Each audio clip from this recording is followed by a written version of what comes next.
Brother Matt, you moved down here, relocated your family down here, and it's just been awesome what God has been doing for your family. Tell the people what happened. All right, first of all, I want to thank Pastors Rodney and Adonica for the scholarships to school. I guess I should start from the beginning. We didn't know anything about tithing, sowing, first fruits, anything like that. And when we first come, we come during the heaps, you know. And what a great time to show up. I know, right? It was bananas, B-A-N-A-N-A-S. I spelled it right. I was working on it up here. So when we came, there was like, all right, where else on earth can you go when your tires hit the parking lot, you feel the presence of God? Where else? At the river, right? And then you come into service. And when we came, we see these umbrellas and, you know, it's hot and I'm putting on my sunblock and getting ready. And Pastor Eric was preaching. And one of the things that it just rung in my ears, he said, faith expects. Put pressure on the word. And he assured us that most of us by the end of the service would not remember that single phrase, but it stuck with me. And my wife and I had accepted scholarships to the school here, and I was like, all right, cool, faith accepts, you know what I mean? We sold everything, moved down here, so I'm expecting God to do big things. So I had a job that was waiting for me when I got down here. Didn't even know the guy. He was a student. Another person from our church put me in contact with him. So I take the job as a welder.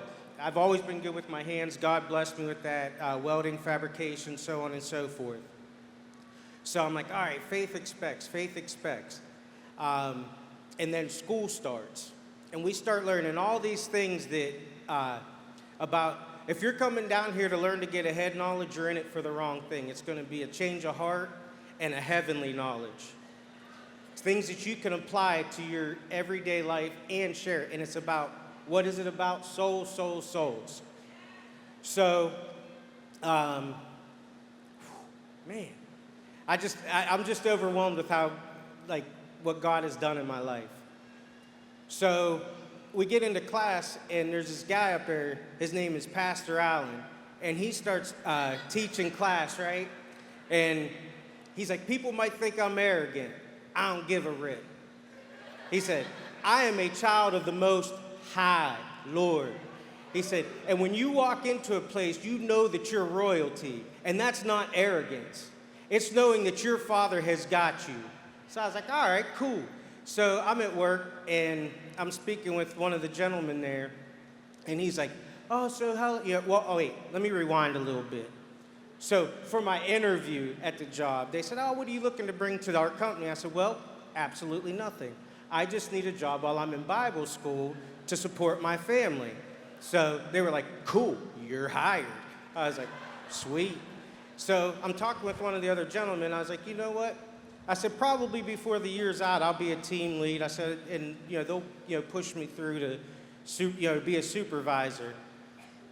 So throughout the school year, we're learning, and then we're in stewardship class, and we learn about tithing, we learn about sowing, and then first fruits. So we're in class, and then we get hit, right? And I was looking at my wife, I'm like, 10% is not enough. 10% is not enough. So the first time ever that we were in a position to sow $500, which, that was a lot to us at the time. So I go to work, and they're like, hey, Mike, I really like what you're doing here. How would you like a promotion? I was like, sweet. So I got promoted to team lead, and we continue on with our tithing. We started sowing into other people and, helping them out because we started standing on Deuteronomy 28:12 and 13 about being, the lenders and not the borrowers. We are called to be the head, not the tail, above and not go beneath. So that all started happening, and I get pulled aside again another, 2 months later, like, hey, Mike, how would you like to be assistant supervisor of second shift? I was like, okay.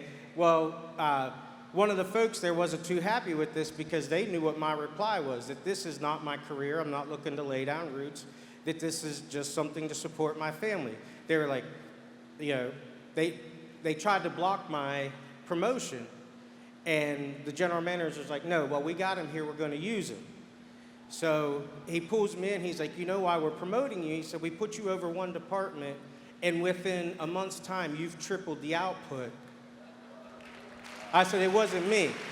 I said, it was all, you know, all God. He said, well, you know, what's your secret? What's your secret? What's your secret? I said, well, my God says anything that I put my hands to will prosper. I said, I could do a class on that. He's like, oh, well, that's fine. That's fine. You know, just keep doing good things. I was like, all right, I'll keep trying to work my way in there. So, to make a short story even longer, oh, shorter, okay. So, anyways, fast forward, within a year's time, all right, within a year's time, okay, wait, okay, shorter. Okay, so with the $500 that we tied, we were believing for a second vehicle.